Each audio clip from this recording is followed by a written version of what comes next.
a huge honor to introduce this particular High Commissioner, as it would any High Commissioner, but this particular one. Because for those of us who watch these things and track who's coming, where they're coming from, what they've done in their careers, I can tell you from my colleagues, eyebrows were raised when this High Commissioner was appointed in a good way.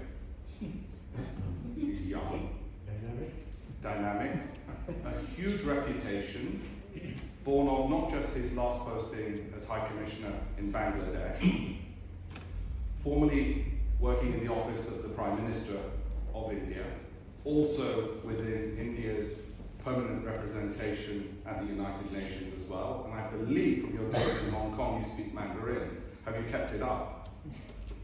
Yes, that's right. I noticed you didn't say anything in Mandarin, but I'll take your word for it. What went around in those circles was India has sent its best to London. And I kid you not, I do not say it to flatter. It was a statement of intent from the government of India how important the United Kingdom is that they send His Excellency Vikram Doraiswamy here. So,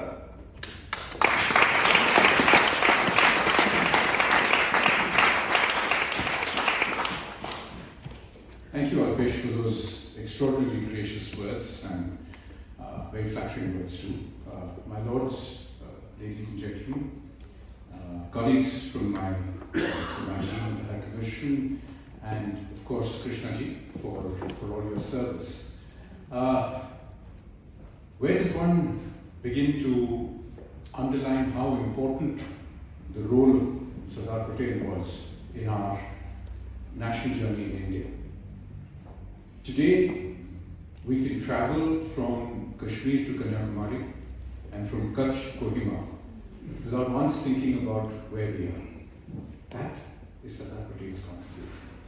The fact that from what would have looked like Swiss cheese in a map of 533 principalities, each with its own currency, its own flag, its own way of doing things, its own laws, rules, feudal structures, it would have been a nightmare to end all nightmares. You think the Middle East looks tough?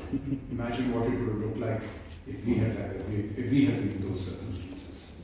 That extraordinary journey, which he completed in an extraordinary period of time. I mean, it was done in months. It was done without the use of force.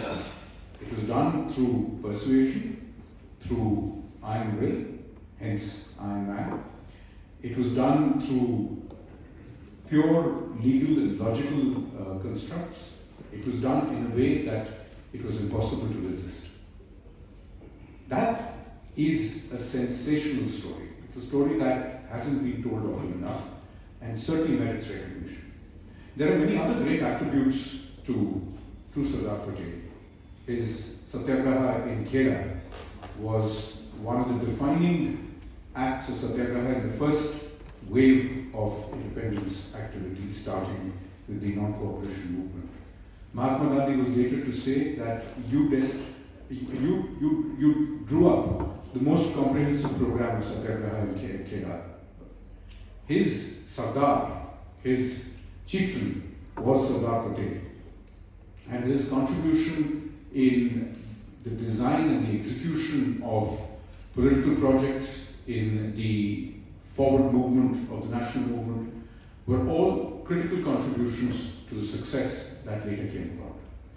Sardar Patel also had a vision for how an independent India was to act. His exchanges of letters with Pandit Nehru showed the quality of the relationship between the two of them, the high degree of trust that they held each other in, and their larger vision for India. It was also an extraordinary time in which unity also meant democracy. And I think Lord Raghunathan made that point, and Alpesh also made that point. Unity is also a function of democracy, because without unity you can't have democracy. Without democracy, there is no unity. So Sardar Patel's idea of an India that was for all its citizens, is reflected in the Constitution of India, which of course Baba Saheb Ambedkar had the leading role in, and Baba Sahib Ambedkar had the most critical understanding of the importance of equality. Remember, we were one of the most unequal societies on earth in terms of caste, in terms of how we treated 50% of our population, women, in terms of how communities dealt with each other. All of these were challenges. We had no reason to believe we would succeed in 1947. And succeed we did. It is a reflection of our success that today our diaspora, all of you, look back on your roots, your mother country as it were, with pride because of the achievements of those who went before us, because of their towering personalities and their enormous contributions.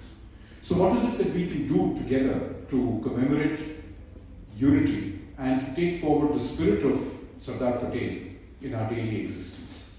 The simple fact, one, we recognize the common humanity in all of us, irrespective of caste, creed, or language, or indeed gender.